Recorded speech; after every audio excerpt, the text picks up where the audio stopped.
What drives our system? It's all about building soil health. I have come too far and worked too hard to give it up.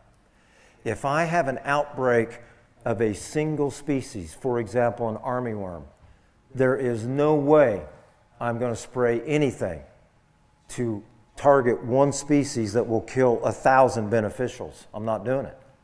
I will let that armyworm do its mass destruction, and we will then move on. I'm not spraying anything. I do not do anything on our farm, even if it's OMRI approved. If you don't know what that means, OMRI is an acronym. It's an organization that makes determinations on what products you can put on a certified organic field. So it's a list. It's approved. You can use it. We don't use them.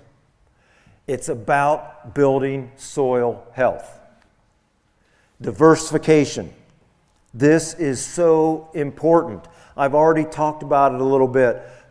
Get cereals back in your rotation. Regen, what I talked about. So then you can put out a 16-way cover crop that you normally never get a chance to. How many times in Wisconsin can you plant sunflowers or sun hemp or cowpeas? Very rarely, because they're a warm season. Buckwheat crumbles at 35 degrees. So it's very difficult to get those species out in a normal corn, soybean rotation. That's why we have to get creative. Cash crop rotation. I know you can only raise crops that there's markets for. I know that. If you don't have a canola market, you can't raise canola. I understand that. But I told you our neighbors farmed 2 crops. We're now up to 6. So just try to get creative. And logistics are so much better today than they were even just 10 years ago. So don't think that you just have to deliver 10 miles outside your back door. You can move it up to 100 miles pretty easy now. Data collection. It's way more than data collection. It's data collection, and what are you doing with that data? We're all collecting data. The phone on your hip right now is collecting data for Google. They use it all the time. We can do the same thing. We've been collecting data on our farm for over 20 years. I can tell you on any field what was done to it 20 years ago. If it had a tillage pass, what was it? If it was chemicals, what were the chemicals? What was the rate? What was the date it was done? All that, we've got all that data. We're data junkies.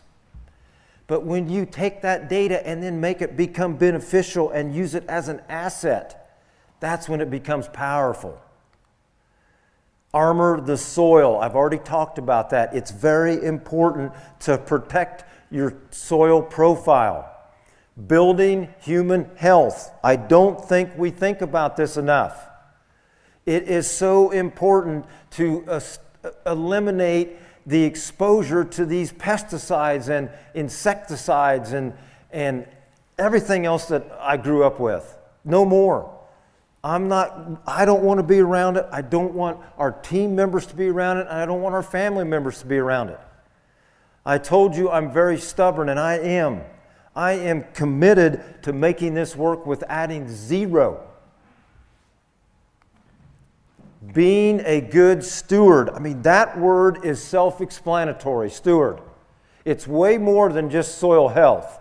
It's being, if you've got a tile hole, fix it. If you've got a wash in your field, get out there and fix it and build a waterway. All these things that make you become a good steward. It's not just so much the soil health aspect of it. ROI, return on investment. This is one of the ways I try to look at success on the farm. Now, that is the last item of what drives our system. What you do not see up there is yield. You will never hear me talk about yield. Now, I did go to Purdue, and I know you have to talk about yield to calculate ROI. I do know that. That's where it ends, right there. because our farm is not being driven by yield. This is what drives our farm. If you do these things right here, yield will come along for the ride, and I will show you that in a little bit.